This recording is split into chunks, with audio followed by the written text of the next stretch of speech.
Happy Friday and welcome back to Bridge Elections FAQ, a live discussion where we ask our Capitol reporters questions about the 2024 election. I'm Isabel Lohman, the education reporter at Bridge, Michigan, a nonprofit, nonpartisan news outlet, and I will be moderating today's discussion. This is our second episode, and we're going to do things a little different. We're still going to answer questions that readers have previously submitted to us, but we're also going to ask for your feedback. So if you have a question for the guest today, you can submit them in the chat function on your screen right now. We'll also remind you throughout the show to do that as well. You can drop your questions in at any time, and we'll try to get to them at the end. I'm again joined by Bridge Capitol reporters Lauren Gibbons and Jordyn Hermani, who are ready to discuss a range of topics, everything from candidates who may not be what they appear to absentee ballot drop boxes, candidate disqualifications, poll reliability, and a potential ballot proposal to end all property taxes. We're recording this event, and you'll be able to see a full recap at our website, bridgemi.com. If you'd like to submit a question during the show, you can do that via the chat, and we're also going to put a link in there if at the end you have another question that we didn't get to. Let's get started. Lauren, let's start off with a story you reported last week that has really caught the attention of a lot of readers and prompted a series of follow-up questions. A reader initially asked, how many Republicans are running in Democratic primary races? I have heard there's one in the Michigan House 51st District and another in the 106th District. Is that true? Are there others? Is this an organized effort? And are Democrats doing this as well? And then we subsequently got other similar requests. Lauren, what did you find out and how did you find it? Yeah, so this question was really interesting. I had heard about the situation in the 51st District. MERS News had reported in late May about Debbie Llewellyn having some past ties to State Representative Matt Maddock, who is has a primary challenger in that district, and she is running against Sarah Mae Seward, who has run in the Democratic primary before and is running again. I was not familiar with the other race, which is the 106th State House District up in northern Michigan. And when I started looking into that, I realized that we had actually interviewed Mary Hamilton before at a Trump rally in Oakland County.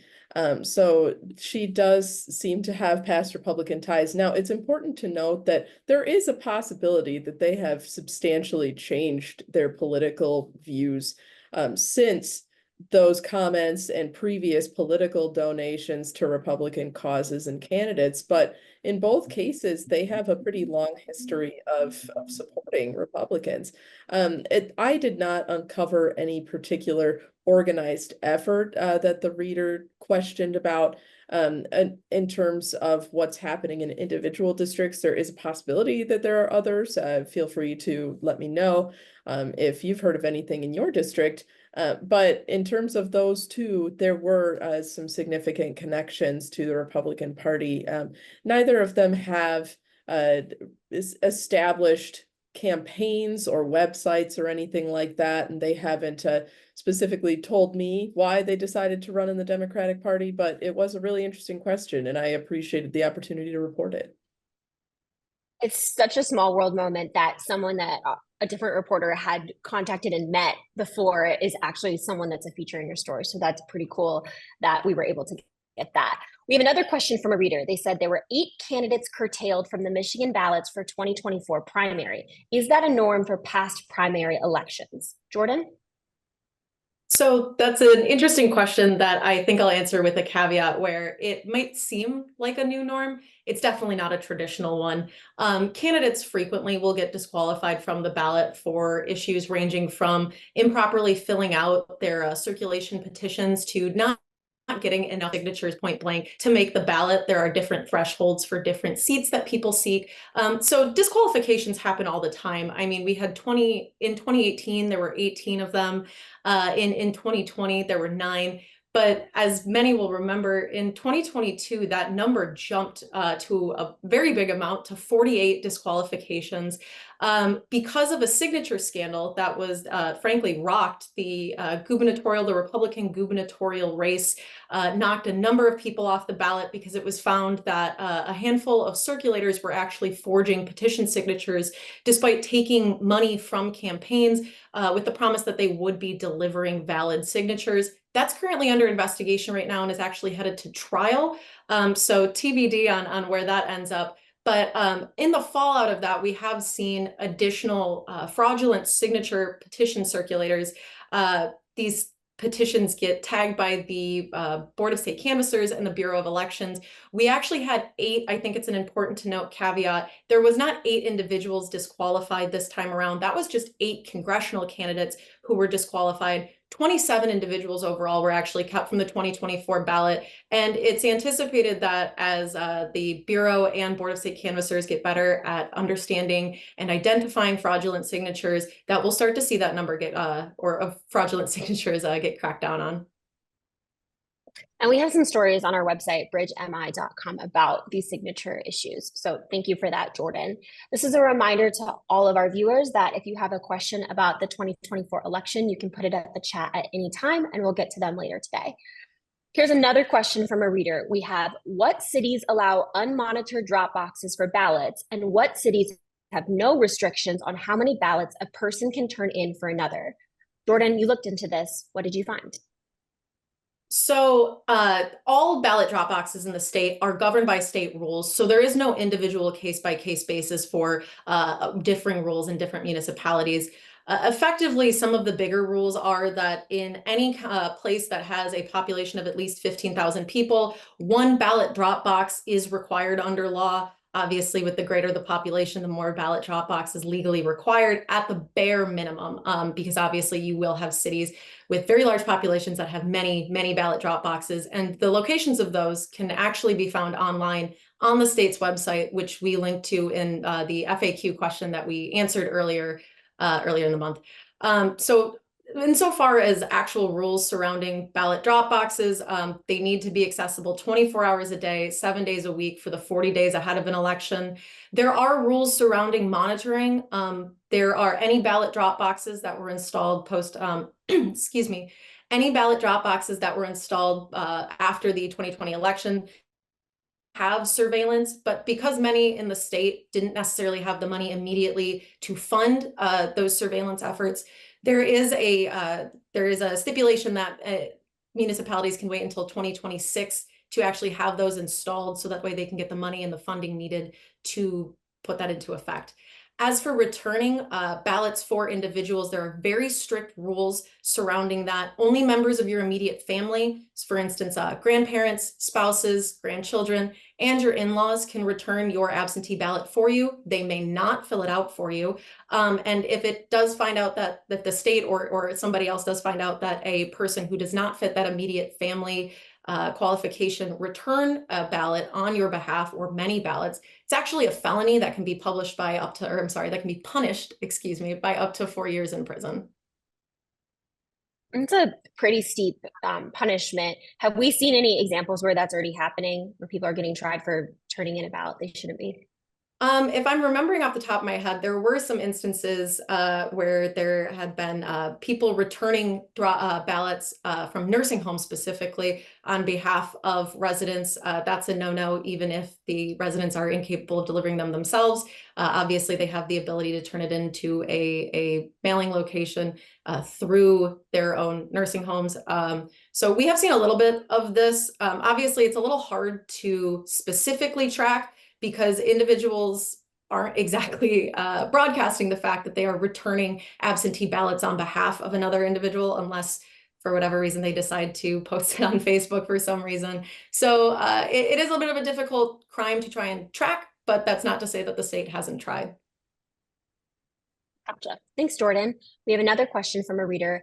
How good are Michigan polls? Why do people seem to put trust in polls done by any polling company, considering the polls in 2022 proved very wrong, and even in India, where Modi thought he would win by a landslide when in fact the opposite happened? Lauren, you looked into this. What did you find?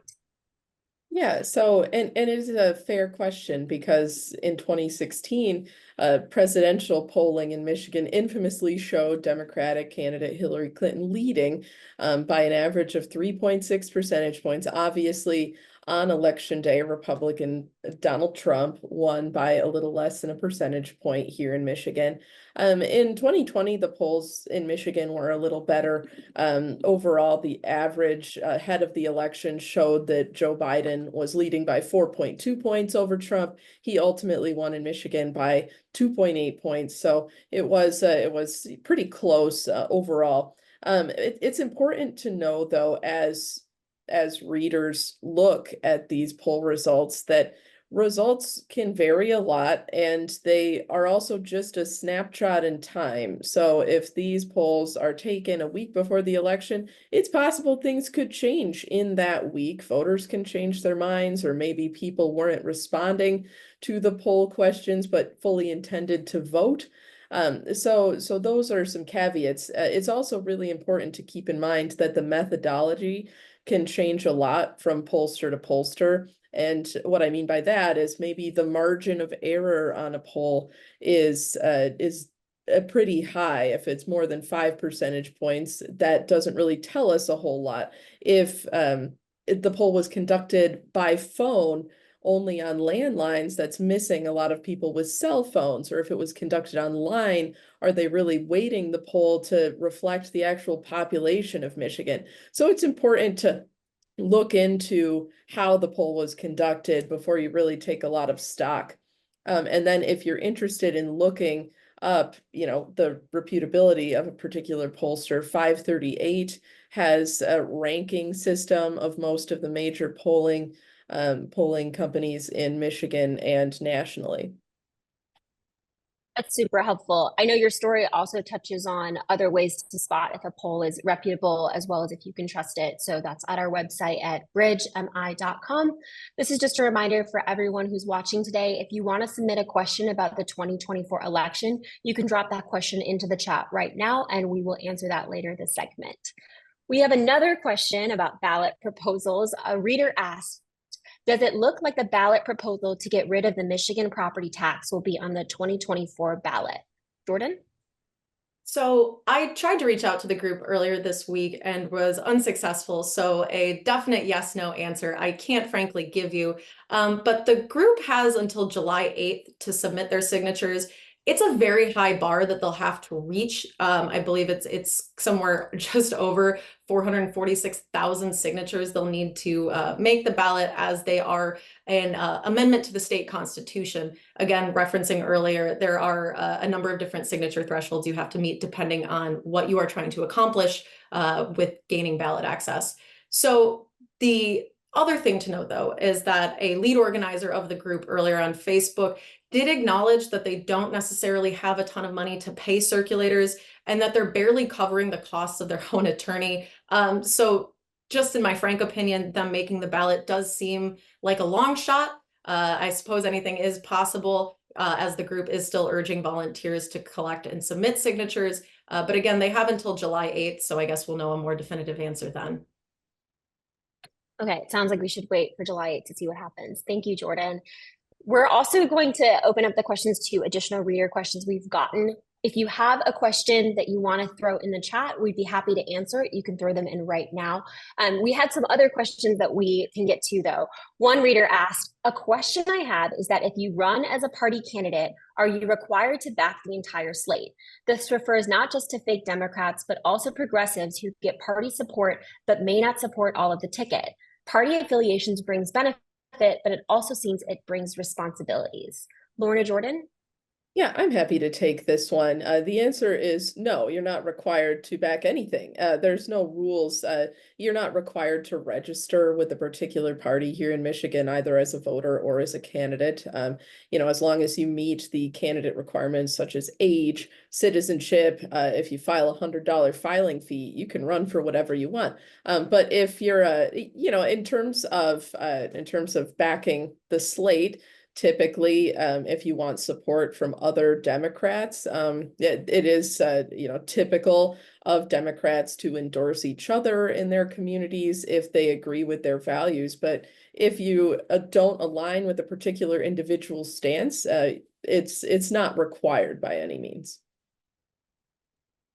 Gotcha. Okay. We had another reader who asked, I am not happy with the candidates for president. Is there an alternative?